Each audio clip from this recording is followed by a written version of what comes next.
It's a good pump. It's a good pump, that's for sure. Yeah, definitely got a bicep pump. For sure. That's solid. It's a vibe. I rock with it. I like it. I like it. It's good. Oh, 10. It's a vibe. Oh yeah, I appreciate it. I appreciate it. You bro. do like 4 or 5 of these, you on fire. Yeah. 4 or 5 of these is good. It's a good focus on the rear delts, triceps, and the chest. Yeah, bro. Love that. Yo, I'm feeling that in my shoulders, some extra bands, my lats, my triceps, obliques, everywhere, bro. I love that. I love it. Especially to easily hit the rear delts, medial delts, all at the same time. The Ripstick is a powerful little tool that fits right in your pocket. You can use it anywhere, home, gym, or even on the go. It's designed to target your smaller, stabilizing muscles that calisthenics and weightlifting usually miss. Great for shoulder rehab, injury prevention, and full upper body activation. It's super convenient, affordable, and also hits your abs hard. Whether you're a beginner or advanced, the Ripstick takes your training to the next level. Raised in Miami, not raised, but born in Miami, left when I was about 3. Grew up Brooklyn, New York, Flatbush, East Flatbush, the 50s, Canarsie, that whole side. Playing basketball, not really working out, but you know, with basketball comes calisthenics, so you might do a pull-up, a push-up, a dip here and there. Kind of took to the streets, 15, 16, stabbings, shootings, robberies, home invasions, locked up, incarcerated 3 to 4 different times. Did about over 10 years in prison, came home on this last one from a Fed bid and decided to push this calisthenic stuff to a whole nother level.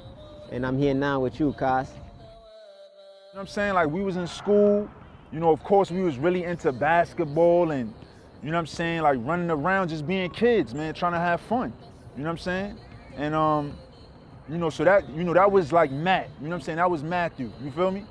But, you know, as we started getting older, and I want to say maybe like pre-teens, you know, teenager, you know, 15, 16, you know, that's when things started to change a little bit. And, you know, that's when a lot of people got introduced to Sinister, you know what I'm saying? It wasn't like he was, you know, trying to be a certain way. It was just more so,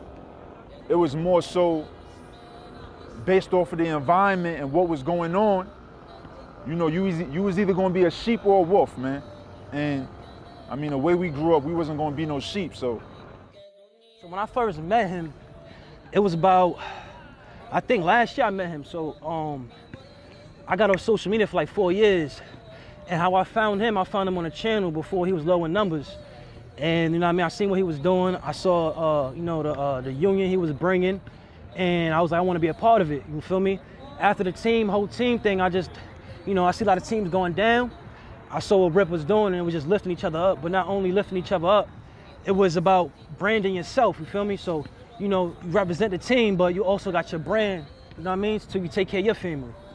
So, you know, that's how we came about. All of it was destined, how I see it. Last year I met Rip around July. It was at Wingate Park, and I was working out on the bleachers, and I saw Rip doing a virtual training session, and I decided to go up to Rip because I lost my Ripstick that I ordered.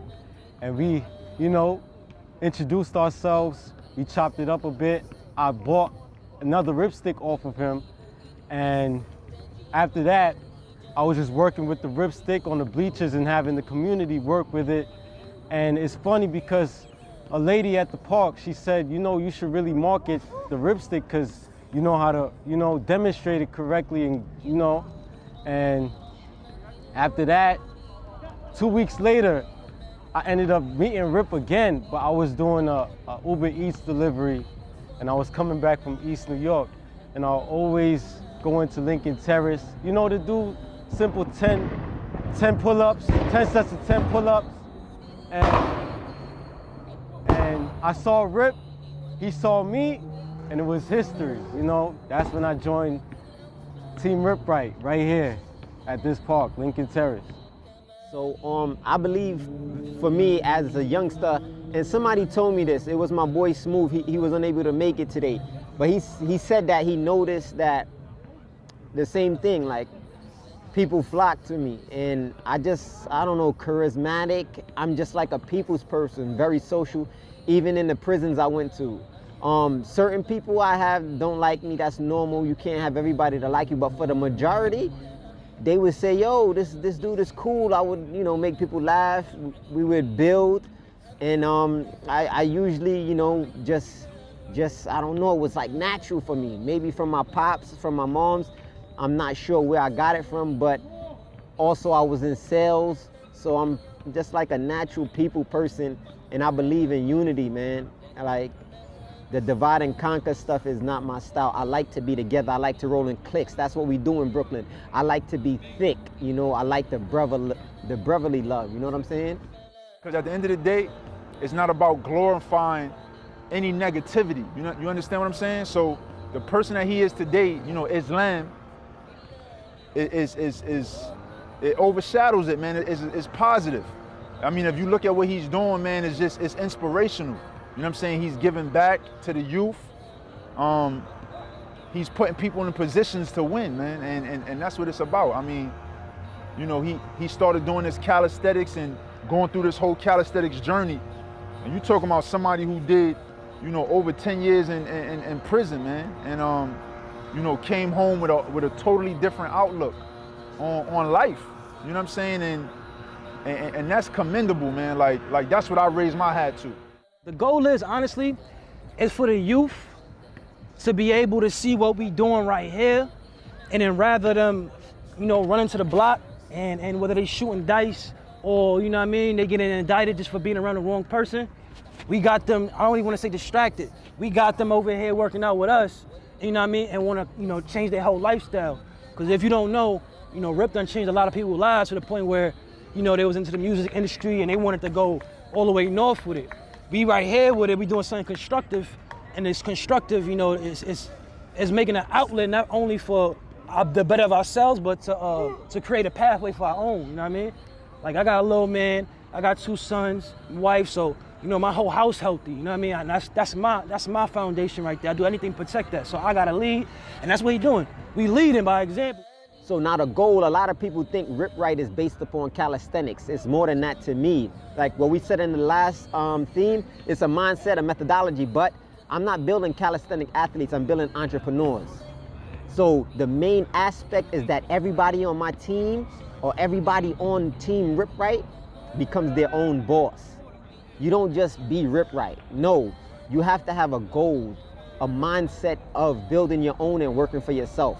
That's one of the main goals for how I'm touching a lot of people. You got Cam, just got his own brand. POV Josh, just got his own brand. Velocity, got his own brand. You got Twilight, got his own brand. So that's what it's all about, that every individual becomes a person that, you know, other people could also look up to, and they can also help and train them to be entrepreneurs as well.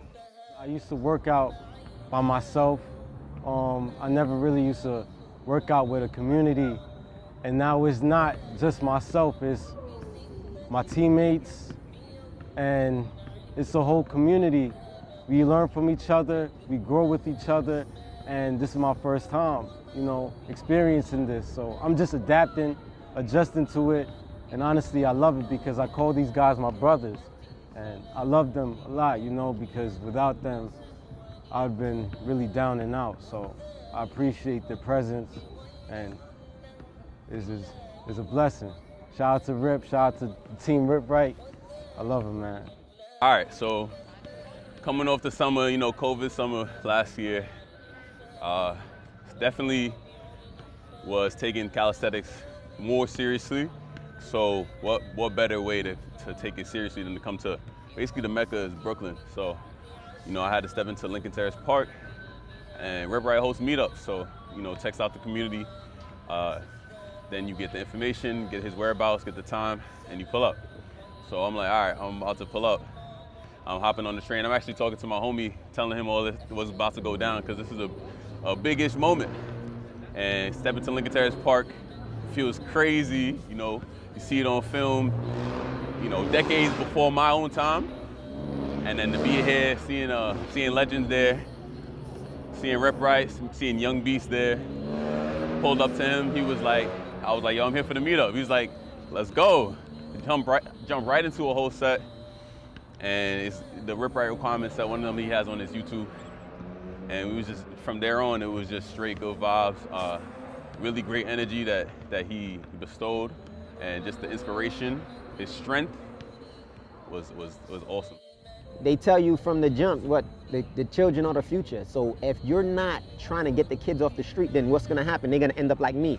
And there's so many kids, 16, 17, that ended up like me, but on a whole nother level, 25 to life, 30 to life, and they're never coming home. So if I can help that and get them off the streets, then that'll be best, and teaching them about entrepreneurship as well as calisthenics. That way they could get healthy, but not only get healthy, but use calisthenics as a means to livelihood.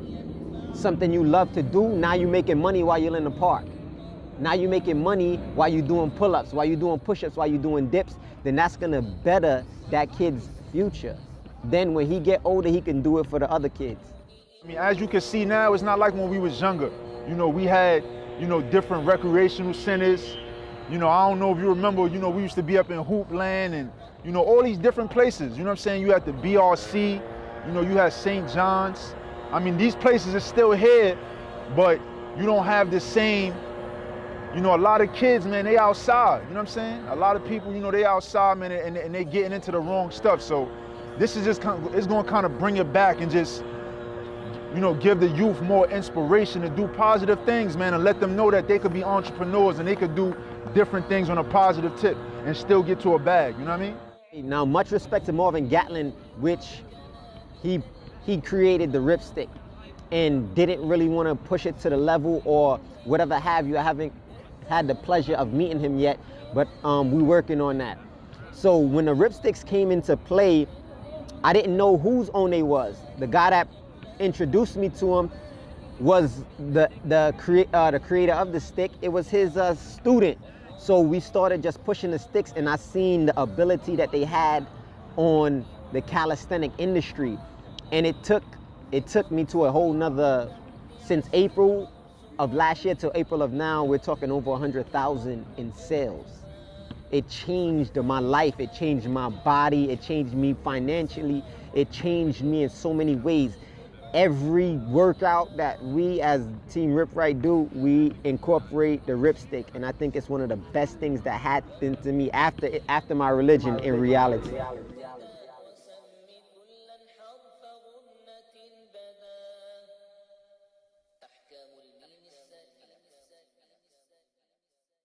Don't be quick to judge, because when you see a person in them first stages, you never know who that person is going to be later on in life.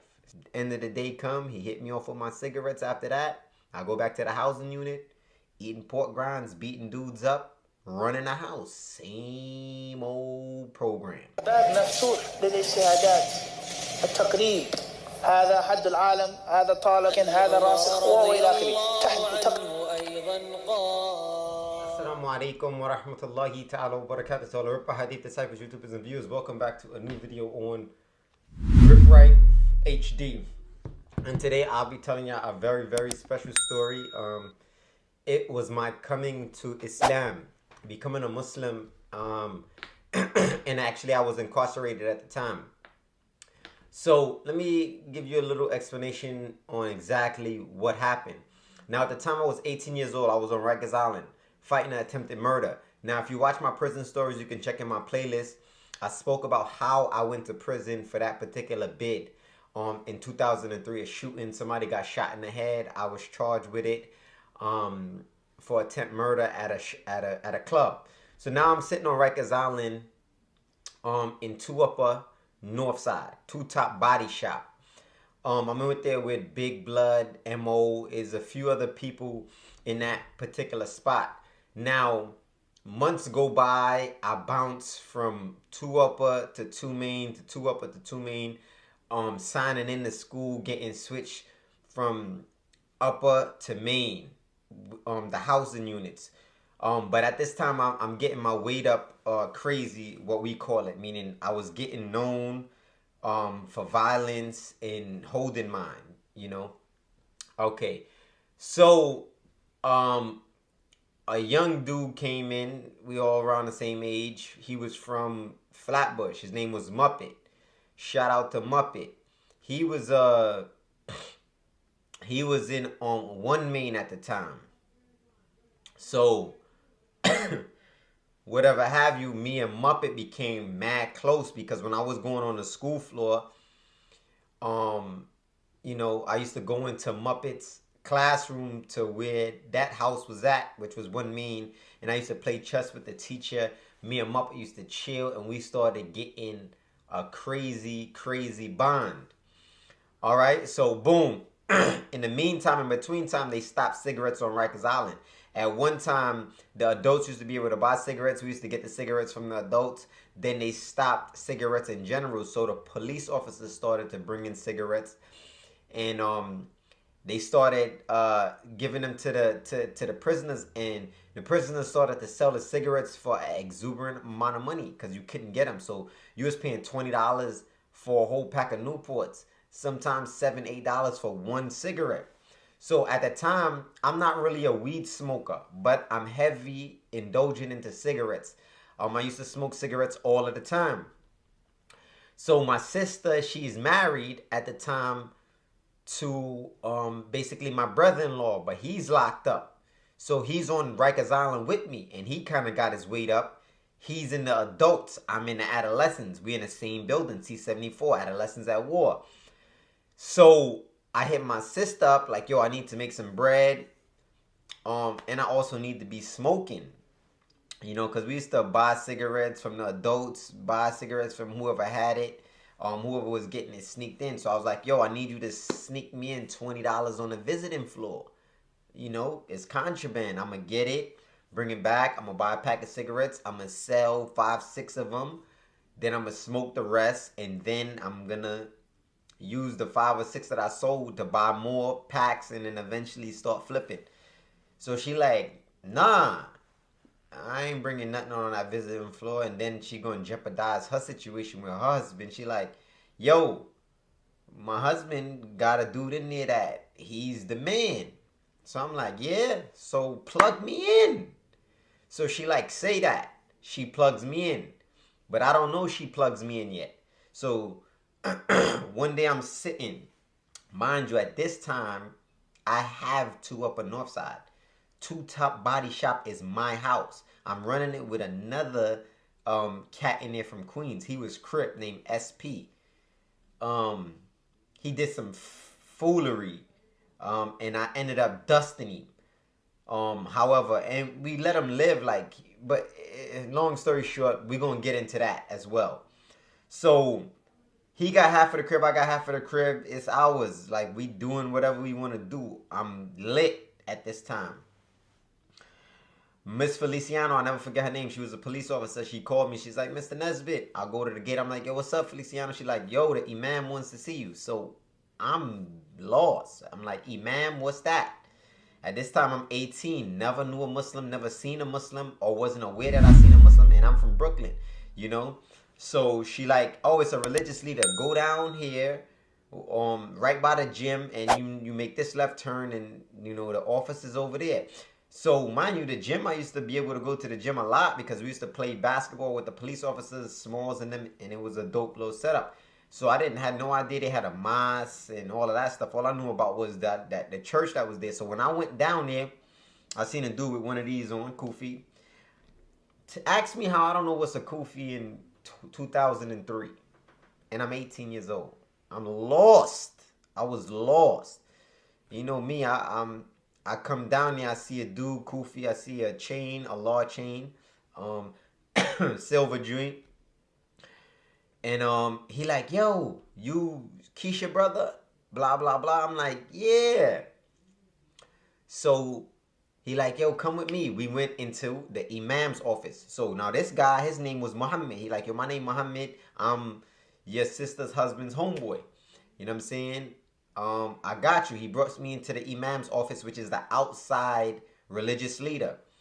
They asked me, oh, you need anything? They had a big locker full of like clothes and things like that. But like I told you, my weight is up. I'm running my housing unit. I'm like, I'm good. They're like, yo, you need a call? I'm like, yeah, let me call my sister. So I hit 9 and I dialed the number and it went straight to her. And I was like, yeah, I met up with Muhammad, you know, and she was like, all right, good, cool, blah, blah, blah. So long story short, you know, the outside imam don't know what Muhammad got going on. But Muhammad is the inside, basically, imam, the prisoner. So Muhammad tell me like, yo, listen, bro, come down here Monday, Tuesday, Wednesday, and Fridays at 1 o'clock. I'm like, he like, and I'm going to hit your hand. Okay? So I'm like, say that. So I comes down there. You know what I got? I got the braids going on. I got the gold teeth. They was calling me Cash Money. I got the 6 at the top, 6 at the bottom. I'm coming down there with the all NBA jeans on, you know, with all of the NBA logos on it, NBA jersey. We fly G units on. That's what we had it all when we was on Rikers Island as adolescents. If somebody came in with something I wanted it, but I never used to be on it like that. But basically people going home is just like recycle. You just getting new stuff. So boom, I'm coming down there on straight hood time. So when I come in the first day, I go into the mosque, but I see people in there deep. I mean, this was a regular Monday. I never seen it like that except for at that time when I had accepted Islam. It was people every single way. It was almost like it was Jumu'ah. I seen brothers praying, head on the floor, and I couldn't understand. I was like, yo, what's going on in this gym? They got like a little secret society popping off. So, he like, yo, sit right here in the back. I sit in the back. They pray. They have classes. And I'm just waiting. At the end of everything, he go up in his sock, pull out mad cigarettes, hit me off. Boom. Come back the next day, Tuesday. Come back Wednesday. You know what I'm saying? Come back for Jumu'ah on Friday. All of this is going on the whole time. But he's luring me in to be Muslim using cigarettes. I have no intention of accepting Islam. I'm coming down there for the smoke. So, boom. He started telling people, yo, this is my nephew. So everybody know me now in the jail that know him as Muhammad's nephew. So I'm coming back to the house. I'm hitting people off. We selling cigarettes. We lit now. So I'm like, yeah, I got to connect. It's on, and I'm getting my joints for free, so I could smoke all day and sell whatever I wanted to sell. So I'm hype as an 18-year-old in prison. It's the best time of my life. You know what I'm saying? I'm on whole foolery time. So he starts to press me now. Yo, why don't you turn Muslim? I'm like, nah, I don't really know what that's about. He like, nah, it's gonna be alright. I'm like, he's like, you're gonna have to learn this, but you'll figure all that out later. All you gotta do is do like this, say Ashhadu an la ilaha illallah wa ashhadu anna Muhammadan Rasulullah. And he's constantly like on my line, on my back. So we're having these conversations. I'm still deeply rooted. I'm talking about into no good. And we had like a serious conversation, and wallahi, till this day, I don't remember if I told him yes or no.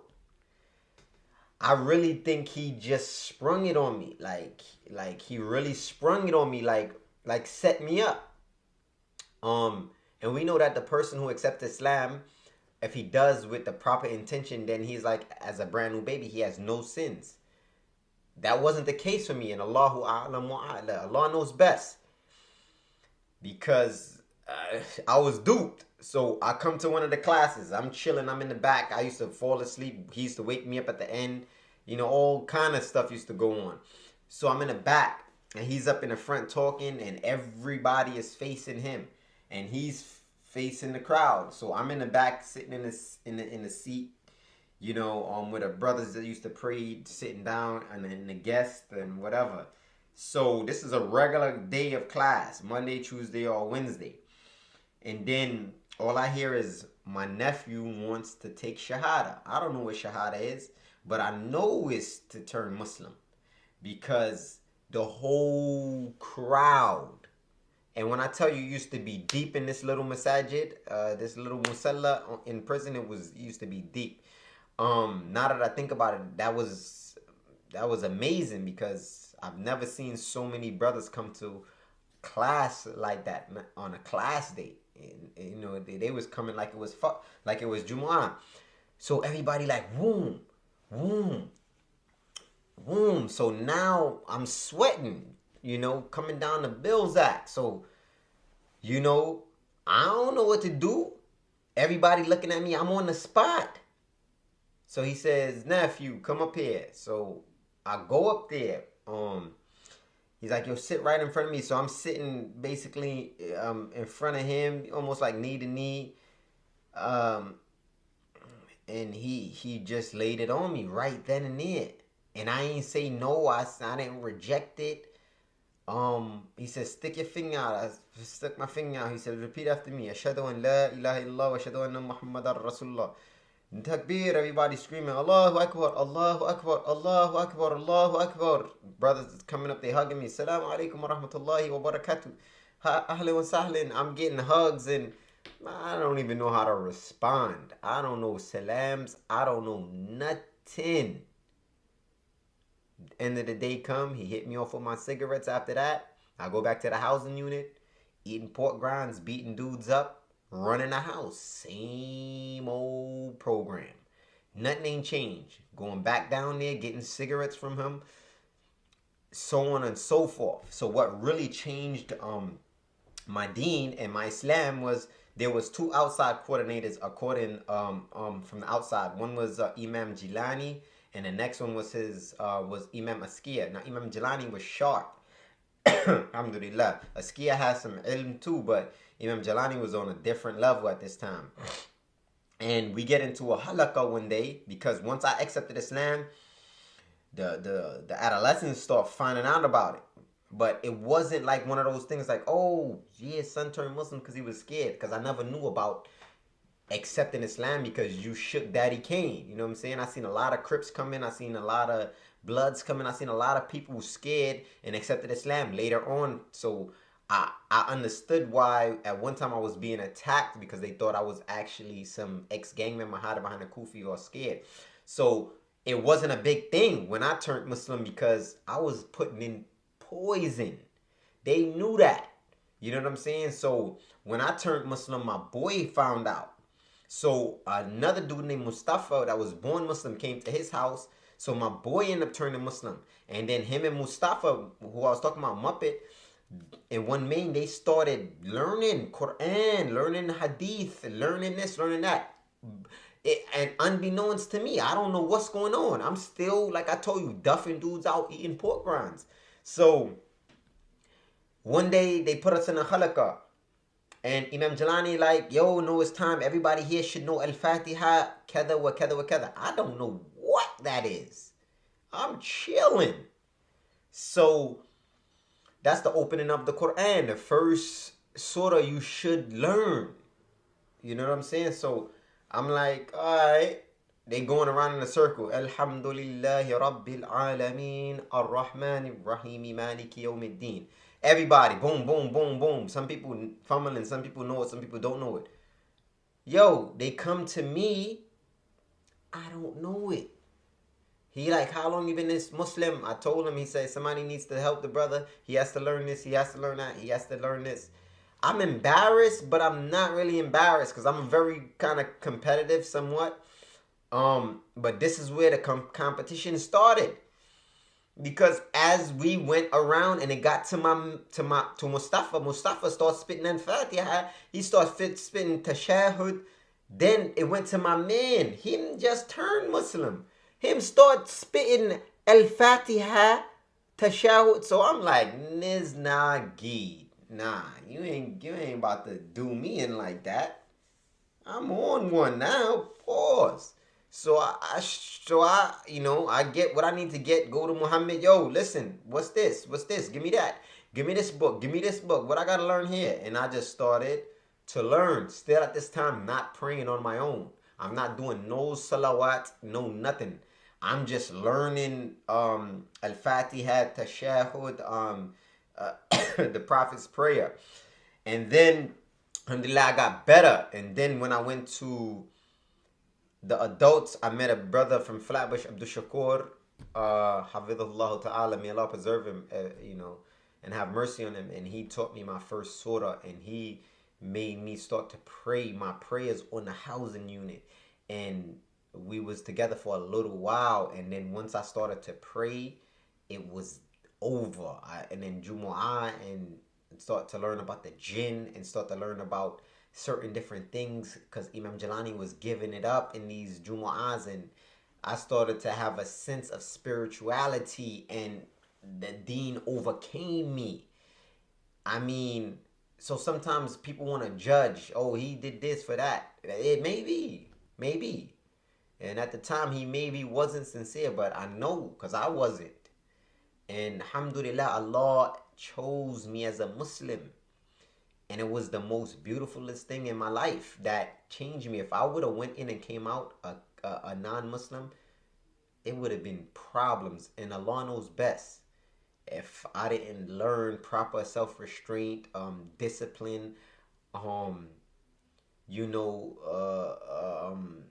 and other things that basically molded me into the man I am today, it would have been a problem, because whatever I do, for the most part, I do 100%. You can see with Rip Right, Team Rip Right, with our squad, what we do, how I upload content, how I package and ship ripsticks, just the business aspect. Whatever I do it to 110%.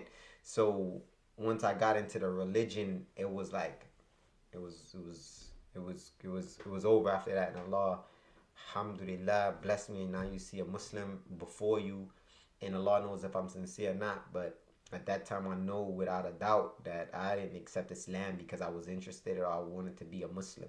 I accepted it because he put me on the spot, and he was giving me cigarettes. So something that was haram, illegal in the religion, he used to bring me into the Islam. And now I am who I am today. Was it correct? No. The ends don't justify the means, but it happened. And may Allah have mercy on him and accept our good deeds. Jazakumullahu khair, man.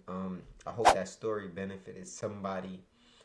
Don't be quick to judge, because when you see a person in them first stages, you never know who that person is going to be later on in life. Stay tuned. Stay ripped. Six pack, big back, big facts.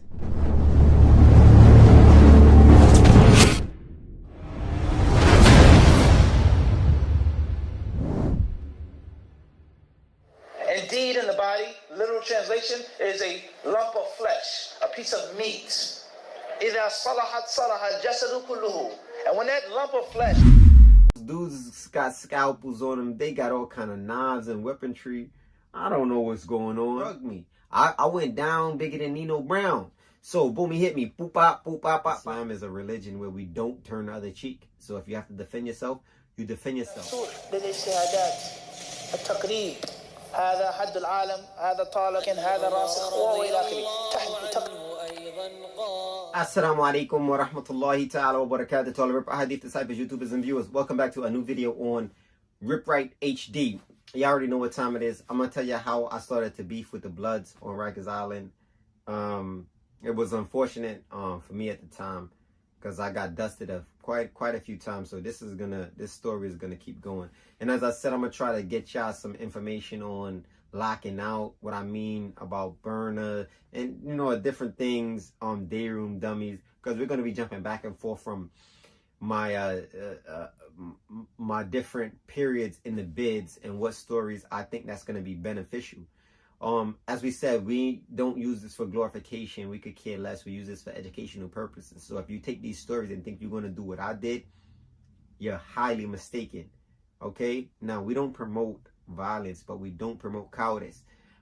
Islam is a religion where we don't turn the other cheek. So if you have to defend yourself, you defend yourself. But you have to be in the right. So guys, check this out. I'm going to tell you how you're supposed to be moving on the island, and don't make the same mistakes. So if you unfortunately do a crime, or you don't do a crime and get locked up, because I've met people that's been innocent and been incarcerated. How should you move? What should you be saying? Should you be looking past dude's cells while you... Nah, certain things you're just not supposed to be doing. So I'm gonna tell you how I made a mistake, and it cost me basically a beatdown, and not knowing it could have got worse. You know what I'm saying? Because now I'm in the adults. So I leave one house. I don't remember why I left the house, but this is C95. And everybody that knows C95, it's a dope building. People are throwing up. People are using methadone. People are sipping methadone, bringing it back in their mouth, spitting in a cup, and other people are buying it to drink it to get high. It's crazy in this building. You got transvestites running around the joints with titties, you know, getting injections. This building is off the chain. You know, I'm coming in 19, 20, and I'm seeing all of this stuff go down. So it's definitely traumatizing, whether you believe it or not. I've had PTSD, and I possibly still have it, based upon some of my experiences on Rikers Island and just throughout my life in general. So I'm going to this next house. So I get in. So now I got all my stuff with me in my sheets and blankets. We put our whole belongings into that, and we drag it sometimes on the floor, especially if you have a lot of stuff. So when I get in the house, they like, yo, Miss Rosario, never forget the officer. She like, yo, your cell is right here, da da da da da. I'm like, cool. I pulls my stuff down to the cell.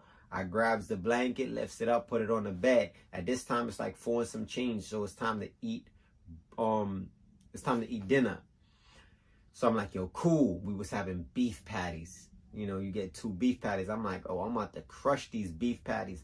Now, in C95 at the time, you know, it's no mess hall, so all of the food is coming to the housing unit. So on a block is roughly 30, 32, 33 people, yeah, if I'm not mistaken, because of how many cells is on the block. So the day room is kind of crowded. Now, it's no iron horses where I was at in C95, or benches, if I could remember. So, you know, there's mad chairs, but when I get there, all of the chairs are folded up. So they had this like little round tables, you know, they was either red or blue tables. So they got the food on the tables, they serving the food. So everybody waiting in line, because I had to drop all my stuff. I'm coming like a little late. So I get in line, boom, boom, boom, I get my tray, my food. So I'm looking, I'm starving, I'm ready to eat. I'm like, man, I gotta get a chair to sit down in so I could get my grub on. So there's no chairs. So I look over, I see a chair with like, it was like 3 chairs or 2 chairs. And it was like bread. So I walk over, I'm like, oh yeah, we lit. So I had put my food down. I grabs the chair and pull it off. You know what I'm saying? So as I pull the chair off, I see a skinny Spanish dude. He like, yo, listen, Rip, that's my chair. I'm like, yo, I know I'm about to eat, bro. Don't trip. You got 2. He like, yeah, I know, but that's my chair. So we facing, so now it's throwing me off. Like, that's your chair? Dude, you got 2 chairs. What are you talking about? So I'm like, yeah, bro, I'm gonna just eat real quick. He's like, yo, listen, bro, that's my chair. So now I'm in the house. Dudes got scalpels on them. They got all kind of knives and weaponry. I don't know what's going on. So I'm like, yo, dude, you bugging. So I go to turn with the chair in my hand. Before I can even turn, son put a 1-2 wide zig on the Costa Zoo. I don't know how many times boy hit me, right? Because I was drunk. He drugged me. I went down bigger than Nino Brown. So boom, he hit me. Boop, pop, boop, pop, pop, pop. I don't know how many times he got me. Slim, skinny. You know what I'm saying? Put the 1-2 on me. So I go down. So I don't know what's going on at this time because I'm all drugged up. I'm blurry, but I see people, you know, I see people over me like, oh, little commotion, boom, boom, boom, boom, boom. Then I kind of came to, Boom, got up. My joint leaking. So I grab my shirt, wipe it off. Police grabs him. Miss Rosario grabbed him, put him in between the gate. So I'm like, all right, cool. So she like, yo, you gotta go. You gotta leave. I'm like, well, I gotta leave. She like, yo, you gotta go. Get your stuff. I'm like, yo, matter of fact, I'm hungry. Let me eat. So I go walk over, the day room, everybody looking at me crazy, seeing what's the 1-2. I grab my tray. I walk over. I'm about to stand up in the back and eat. Somebody slide me a chair. I sit down. I start eating my beef patties, bro. He in between the A and B gate, or whatever. So I finish eating. So I'm getting ready to roll now. So now I got to get up out the day room, go this way, and then go all the way back this way to go to my cell to get my stuff. He's in between the gates this way. So it's either I make this go to get my stuff or I make this turn and get with him. So the gate is open about this much. I'm skinny at the time, so I'm able to get in there. You understand what I'm saying? And 1-2 him. So when I come out, so I come this way, turn. So either I'm going to go this way to him or that way. When I turn to him. I'm like, yeah, what's up? So I'm trying to get between the gate to get in there so we can rip. You feel what I'm saying? So he on the gate and won't let me come through the gate. He like, yeah. I'm like, yo, back up so I could come through the gate. So all I hear, you know how it sounds when the chairs are sliding? So when I turned, the whole day room stood up. So the boy that was serving the food, I see him holding the spoon for the what we had. I forgot the name of that vegetable, string peas or whatever it is, son. And these spoons, bruh, I served food on an island. Yo, these spoons was heavy, man. It was the little cup drain. It was almost like you could pick up soup in it. Some of them had holes in the bottom, so it was actually like a cup on a spoon. You know what I mean? But not that deep. So he holding that. I found out later his name was Ghost. You know what I'm saying? They had another dude in there, big blood dude. Then they had Fabulous, another blood dude. It was a few of them. I didn't know their weight was up or whatever. So when I seen the whole day room jump up, like, yeah, you don't want to do that, boy. I'm like, copy. You know what I'm saying? I had two decisions. Either get through that gate as fast as I could, rumble with him, they come through, dust me something nasty, or pack my stuff and leave. If they tell you that, yo, you ain't no gangster if you don't go all the way out, all of this, let me tell you something. A gangster thinks. You understand what I'm saying? You don't just take 2-3 losses in one day. I already took one. I was out for the count. I can't go ahead and allow a whole house to smash me out and to say, yeah, I did that. Yeah, you're going to lose. So me being me, and at that time I consider myself a gangster. I don't care what nobody said, but I wasn't stupid. You understand what I'm saying? There's always, if a gangster told you that he got with everybody and at every right time, there's always a place and a time. So I'm going to tell you that for a quote unquote, a gangster too. So when I seen that, I'm like, okay. I start walking. Fabulous and these dudes is in the hallway. I see them. So boom, I walk past them. No trip. I see boy taking off his glasses, putting it in his pocket. I go in my cell. They grip the dude that was out there, push him on the next side. I drags my bags and I leaves the crib. Now, when I leave the crib, I go to another crib. But this is the kicker. I'm in that crib for quite some time. But I used to go to the visiting floor and used to wait on a dude that knocked me down. His name was Uap. Blood dude. Spanish. I used to be in there with the ice pick waiting on him. He don't even know this to this day. So I was going to try to kill him. You understand what I'm saying? So never seen him ever again after that. But when I was in that new house, this is the twist to the story. And I'm going to let y'all know exactly how I got get back in that, what exactly happened that day and why I was seeing so many people when I was on the floor. So the next one is going to give you the whole explanation on this long saga, because this is where the can of worms opened, and it was me against the Bloods. It wasn't the Muslims against the Bloods, because in that building, most of the Muslims, unfortunately, they were on dope. They was doing a whole, it was bad. It was bad, and we didn't have nobody that was official. So I literally was beefing on Rikers Island with the Bloods, me by myself. And y'all gonna see as the next story and the next story pan out how long it went and how everything unfolded. Stay tuned, stay ripped, 6-pack, big back.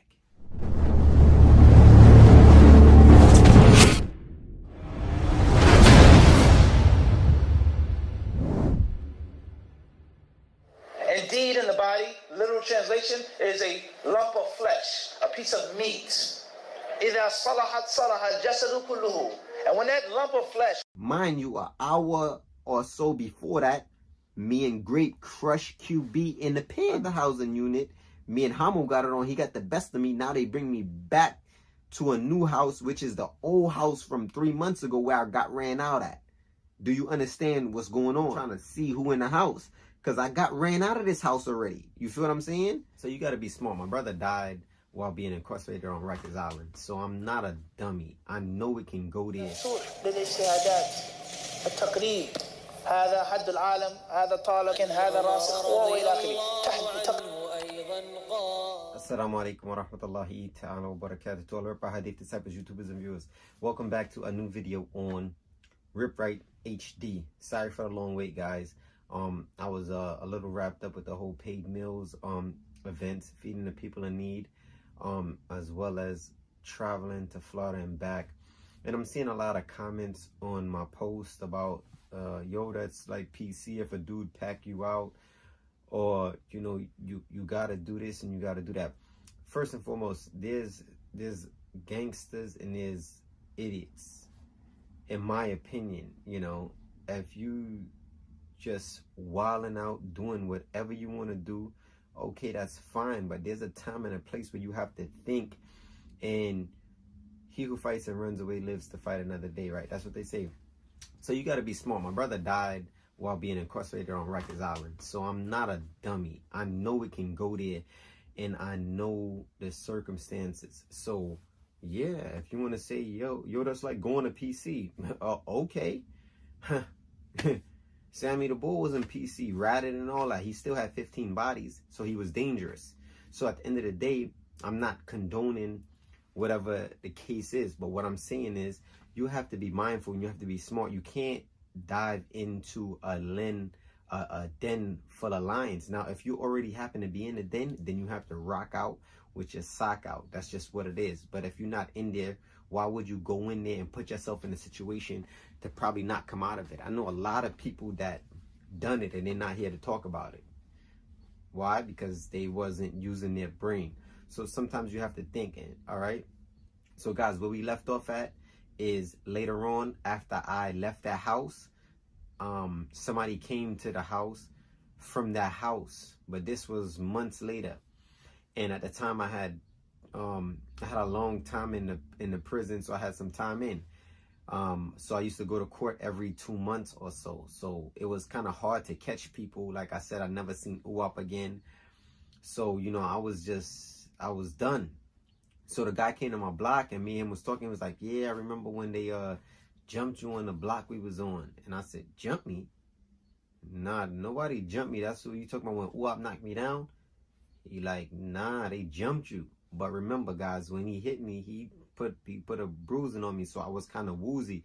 And while I was on the floor, as I explained to y'all, I seen blurriness, but I seen people. So at that time, it was like 3 or 4 people stomping me out. So I was that gone until I came to. So this is what the dude is telling me. So he started naming some of the guys, and one of the ones that stuck in my head was QB, Quiet Blood, and he started telling me this dude, that dude. So I was like, yo, say that. So I was on my way to court, finally. So I'm like, yo, I'm going to catch one of these dudes because I'm not seeing them on the visiting floor. It's on. So I was red ID at the time. This is like when you are doing cutting, getting caught with knives, different things. You use a weapon, any form of weaponry. So I was red ID when I went to court. So they used to have to put these mittens on me. And then the cuffs, and then the chain, and cuff me around the waist, and then my feet. So I used to be separate by myself. So I seen QB. So I already knew how to get out my mittens and the cuffs, and sometimes even my shackles, depending. So whatever the case may be, I'm at the front of the line. So QB is in the line too. So I finally slip out my cuff. I kind of got one hand out the cuff, one hand out the mitten. So my whole one hand is free. But my other hand is connected to my belt. And then also I got the shackles, but I'm by myself. Now the rest of the guys that's in the line, one of their hands are free, shackled, handcuffed, right hand or left hand to another feet. So, you know, they double. So I'm like in a situation. So at the end of the day, I'm still going to put some pain in, you know what I'm saying? Because this dude, he stomped me out when I was on the floor after I was like, what's the purpose of that? So I seen him, I got up out my so I'm going towards him, not on a line. So, you know, he kind of like making a scene or whatever. So the police is like, you know, they coming. So I had to dip.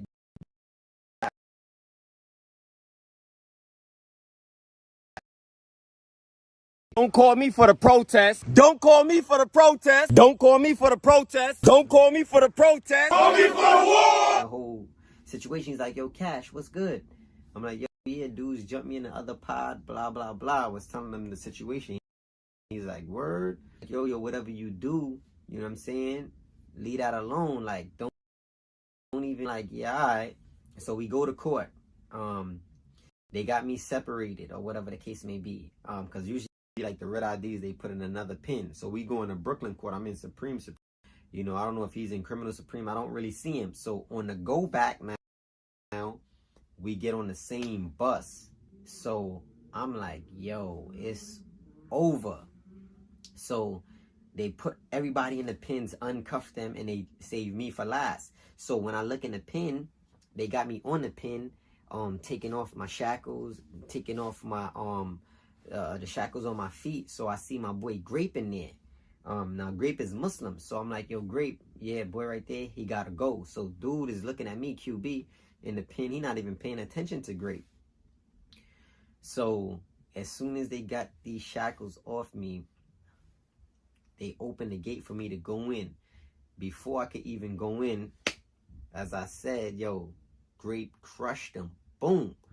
So we fixed him a tall glass in the pin. You know, did him in. Boom, boom, boom, boom. Police came, grabbed us off, grabbed him off, switched the pin. So now they moved us from one bullpen to the next, because this is the go back. We got to go upstairs back to our housing unit. So we go into the next bullpen and it's crowded. So I see Cat in there. He has a cast on his arm. So he from the Bronx. He like, yo, what's good, Cash? I'm like, yo, I just seen QB in the other pin, and you know, we crushed him. And he like, yo, we crushed him? He like, I'm like, yeah, me and my bro, you know, they jumped me, they owe. So he like, yo, Cash, I told you to leave that alone. He said, yo, you good, but your man gotta go. So I'm like, what you talking about? So he reaches in his cast and pulls out a blade. So my man Grape is he's with all the mess. You feel me? So Grape like, yo, drop the bang. Let's rock. So dude is coming up on Grape and I'm next to Grape. So we back up waiting for, you know, to make a move on this dude. So he trying to say like I'm good, but I'm rocking out with Grape irregardless of the fact of the matter. So he don't really bust no moves. So it's like a standoff. He not doing nothing. So they start calling names. They call my name. They call Grape. They call a couple different people. It was Blood College. So it was shocking to me that it wasn't Bloods in the pen right there to really, you know, outnumber us. And the pins was packed. So they called me out. They called Grape out. We dips. So as I'm dipping out, he like, yo, Cash, I got you, Cash. I got you. So I'm like, yeah, all right, whatever. I go back to my housing unit. So when I get up to my housing unit, I'm not even there 10 to 15 minutes.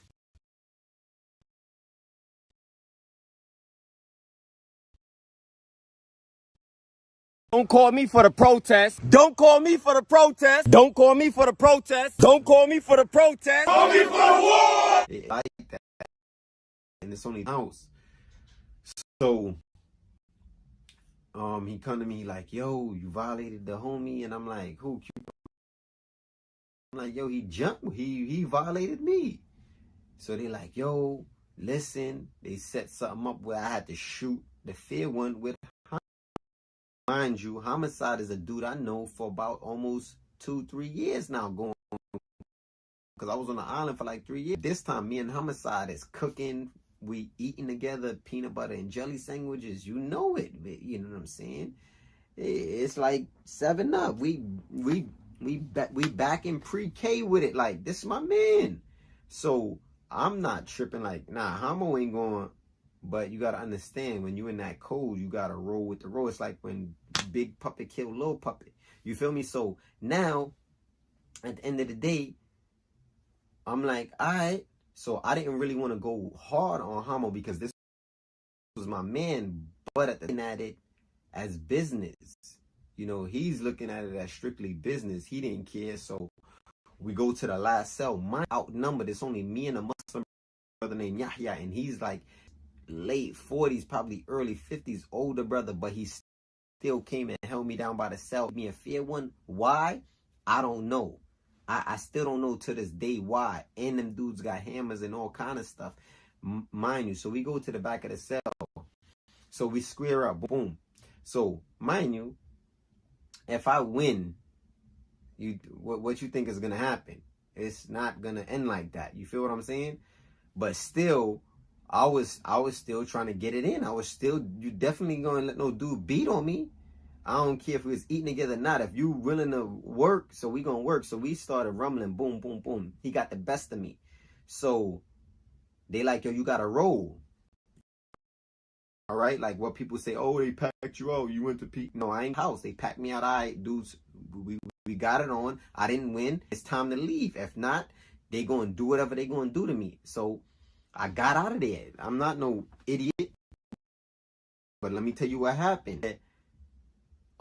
It struck a major nerve. So, because this was my man, Homicide. So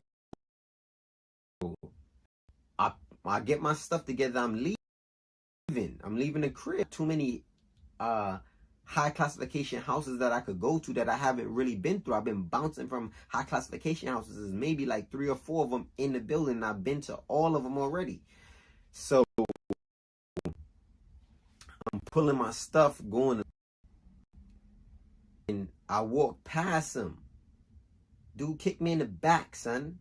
So, and like I said, it's mad blood standing up there. So that joke struck a nerve, and I never forget it, man. This dude put his feet on me. Like, at the end of the day, we shake. You did what you had to do. You was my man. We was in together.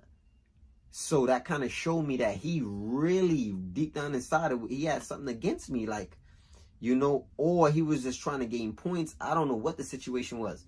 So dog, yeah, call me what you want, but I ain't no dummy. There's a bunch of people that did what they did, whatever you see, and got packed out, caught dudes later, and put some pain in. You dudes ain't even around no more. Yeah, that's what I'm on. Like, listen, I got out of there, and not to mention just getting out of the housing unit brought me to QB's house. Mind you, this is where the whole incident started, with months down the line, 2 months, 3 months. Mad of the other bloods is not there. Now it's a whole bunch of new bloods there. Muslim brothers in the house. But I'm not looking for no help. I'm what I have to do. So when I get there, as soon as I come up, I'm trying to see who in the house. Because I got ran out of this house already. You feel what I'm saying? So, boom. I'm looking, I see QB. Nah, QB on the gate. So, I ain't no dummy. So, I'm like, so I see the Muslim brother. I'm like, yo, what's going on in there? Pop, pop, pop, pop. We talking. I'm like, yo, I ain't coming in. It's a wrap. Yo, I got an issue. Pop, pop, pop, pop. So, me and him, like, piling, and I'm telling him what's the spill. He ain't got no hammer. Ain't nothing going on with him. So, I'm about to go in the lion's den again. Nizar, mind you, an hour or so before that, me and Grape crushed QB in the pins. Then I went to my other housing unit. Me and Hamo got it on. He got the best of me. Now they bring me back to a new house, which is the old house from 3 months ago where I got ran out at. What's going on? So a blood pull up to the gate named KB. I guess he hearing what's going on. Me and he like, yo, come in. You good? So I'm like, yo, who you, boy? He like, yo, my name KB, King Blood. So I'm like, I'm from the Star. So we was talking a little bit, but I'm feeling the, smile up in your face. Like the drama is dead, all of that plot. Yeah, I'm thinking that's how it's going. So here, they gonna end up, flipping me. I'm gonna end up having to leave, going to another house. They're gonna send the kite. It's a never-ending saga, because I'm not going to PC. So I'm getting ran out of four houses back to back. Nah, we're not doing that. So I'm like, yo, yeah, nah, I'm good. He like, yo, boy, I'm telling you, I'm a man. You got my word. You come in this crib, you good. I went in, but I'm on point. QB is in there. I got issues with him. Pretty Ma'aruf is well known. Some people say, yo, you stupid for even going in. I thought that too once I went in. You know what I'm saying? So I went in, I get by my cell. He talking to me, boom, boom, boom, boom, we piling. QB come up like, yo, it's over. I did what I did to you. You and Hamo got it on. It's squash. It's dead. If anything, they would have flipped you in that house and this and that. Ray, Tay. So I'm like, yo, cool. So, but I'm still on point for days, but not too long. And then it just got.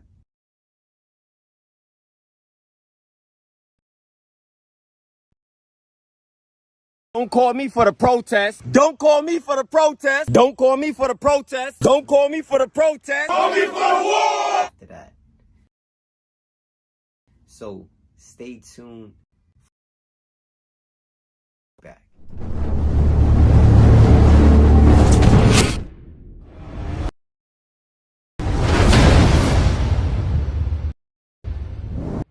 Indeed, in the body, literal translation is a lump of flesh, a piece of meat.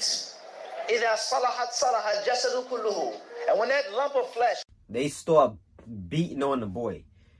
Eldorado Red, Inf, and QB. It's 3-on-1. But they working, but they not working around. All you get, it was weird. He elevated, levitated off the floor frontwards and was laying down in the bed forward. He come back to the crib like, yo, they want your head, bro. هذا حد العالم هذا طالب هذا راسخ وإلى آخره. Allah Ta'ala wa barakatuh. To all the Rip Ahadith disciples, YouTubers, and viewers, welcome back to a new video on Rip Right HD. As we say in all our videos, we ain't here to glorify it, but we're going to tell y'all the real deal. Prison is not safe. It's not cool. You don't get buffing and come home. That's the only thing you really see. Oh, he got the globe. Nah, dudes is in there getting raped. They catching AIDS. A lot of stuff is going on in prison, man. They losing eyes. Dudes can't raise their neck no more because they didn't pressure point. It's serious. So we ain't gonna play these games. like jail is sweet, okay? So let's get into how on the third part, okay? Okay, so now I'm in this house. I'm in this house for months. Everything is going good. As me and QB become like this. Another mistake. Don't get close to gang members when you're in prison. Don't get close to them. Because a lot of them, they're boys when it comes to whatever gang they're in. So they're told what to do. And when it's time to bust you, stab you, cut you, rob you, they're going to do it. And they'll probably do it even if they knew you from the street, because a lot of these dudes be cowards. They're not going to stand up for what's right. They're going to stand up for, you know what I'm saying? And that's just the bottom line. And I'm talking to a non-Muslim and we cool and we eat, and a Muslim say, yo, you got to do. I'm not doing that. What are you talking? A Muslim wouldn't dare come and tell me that. Yeah, because you have to hurt him because. Nah, we not doing that. That's not no code. That's not gangster. That's not what's up. You're forced in. That's cool with another person to do something. Now it's a little different if you like, yo, bro, they gonna get you. And I can't really get involved because I'm in the middle. So I'm gonna step out. I can't hold you down. Won't help. That's a little different. These dudes ain't doing. They putting in the work on you. And some people may say, oh, that's official. That's not official. And then the work on your man and you don't really want to do it. What's official is if you like, nah, all right, or I'm going to ride out with him. But, you know, your allegiance is with whatever gang you with, and that's just what it is. And a lot of them dudes be mad scared. So me and QB get mad close. Find out he from Flatbush. Find out his OG is Wild Winner. A female that my sister knew for years. So bonding, you know what I'm saying? KB got the house on lock. We chilling, the police in line. Everything is solidified. I finally get a hold of another ice pick. This one was like a copper one. We saw finding it in the ceiling down in the gym. So I was picking those up at like every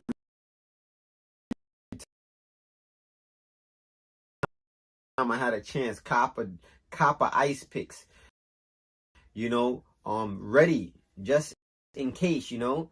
So, you know, bringing it to the and just doing exactly what I do. So one day somebody come on the gate, we look, it's homicide. He got his bags and everything. So I'm like, I tell one of the Muslim brothers that's there with me, Hamza, because it's only me and him at the time. The other Muslim brother named Light, he was there, but he you know, he didn't get involved when it got dark. He was the same one that was in the shower.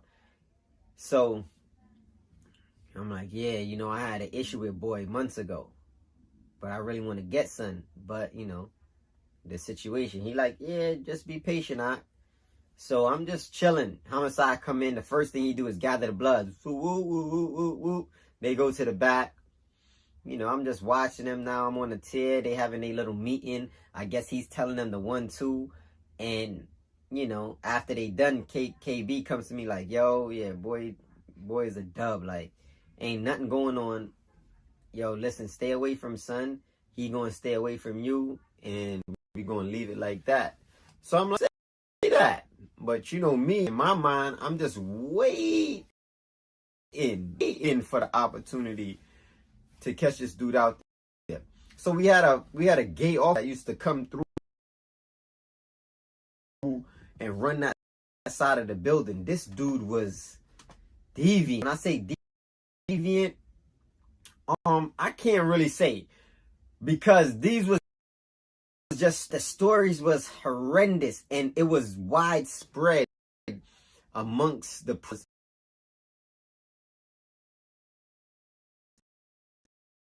Don't call me for the protest. Don't call me for the protest. Don't call me for the protest. Don't call me for the protest. Call me for the war. And weed and dudes that claimed they were straight were getting involved just for some smoke. So sometimes they said, you know, at night he'd come by your cell, have the flashlight in there and watch you like masturbate and then give you stuff, you know, like, oh, I need you to do this. 3 in the morning, he'll lock you out your cell. And mind you, anytime he worked, all of the lights was out. You couldn't really see out your cell. And that wasn't how it went when officers worked. So, you know, dude's cells is open and they saying he got, it's crazy. I can't even get into the footage they was talking about that he had with some of these inmates, man. It was terrible. You know what I'm saying? So lo and behold,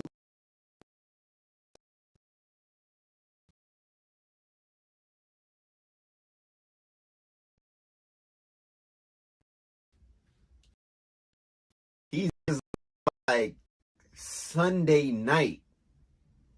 Monday, Tuesday was no visits. Visits started Wednesday, Thursday, Friday, Saturday, Sunday for those 5 days.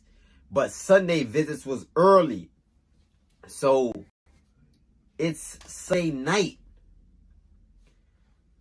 Boom. You know, lights out, regular thing. We got that dude working. Monday morning hit.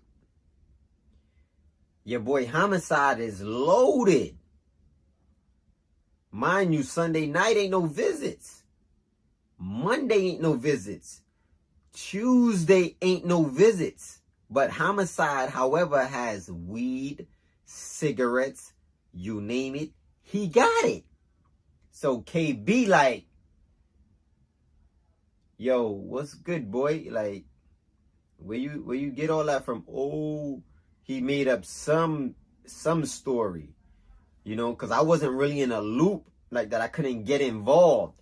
You know, but KB used to give me the spill every now and again on what was going on because that was the bro. So KB tell me like, yo, he out of here. I'm like, what you mean? They like, yo, he was messing with the police. Now in Islam, it's a little different. We can't really speculate. You can't say this dude had sex. Yeah, sorry guys. So Mama Love ran down on me asking me about my LA trip. So I'm gonna just pick up exactly where I left off. So I could get into it. So my fault, guys. Definitely gotta listen to Mama Love when they call. So now in Islam, we can't really speculate suspicion or some people, you know, 1 + 1, know that. So if certain things make sense, you can kind of like, but you know, we don't use circumstantial evidence just all of the time and just say, oh, because he was in this place, he committed fornication with that girl, or you know, he was committing a homosexual act with that person. No, you need to see the penetration without hesitation. Like, you need to be in there looking, you know. So they were saying God is anal. They were saying they knew was showing them, you know, on his flip phone at the time, pictures, all kind of. So, you know, I'm like, yeah, he out of here, because I wanted him out of there anyway. I just was patiently waiting. So we got El Dorado Red, we got Infrared, we got QB, and Crib. We got a few other bloods in there, but they didn't really move a muscle on this one. So we chilling. They had a nice little unit, you know. So I'm waiting for the day it's gonna go down because I already know when it's gonna go down. So they saying Homicide had some homosexual acts with this officer just to get this weed and these cigarettes he had. So I'm like, ooh, let's go. He got a roll. So they like, yeah, say that. So now I'm not supposed to do anything, obviously, because I'm not blood. But I need to get my hands dirty because I feel like he deserves it, especially that kick in the back. I never forgot it. So I'm sitting down on a chair. He in the day room. They blow down on him. They start beating on the boy. Eldorado Red, Inf, and QB. It's 3-on-1. But they working, but they not working. You know, Eldorado Red trying to rob him. He got on these like patent leather Uptowns. He's trying to pull his sneakers off. Couldn't get them off. They dusting him, you know, punch.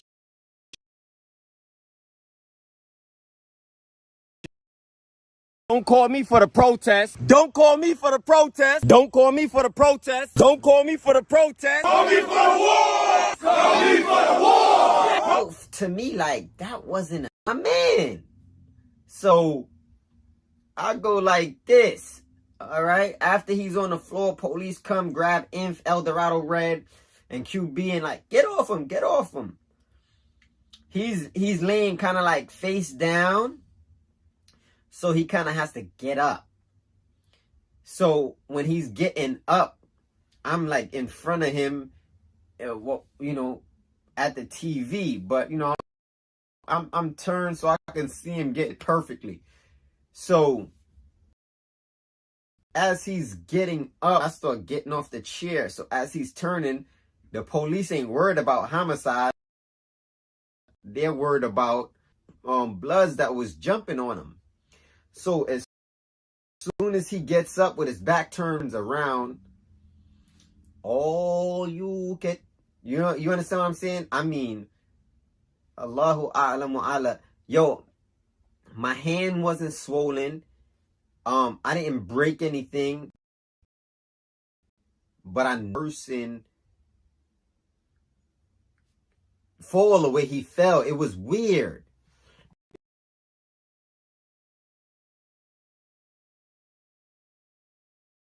Don't call me for the protest. Don't call me for the protest. Don't call me for the protest. Don't call me for the protest. Call me for the war.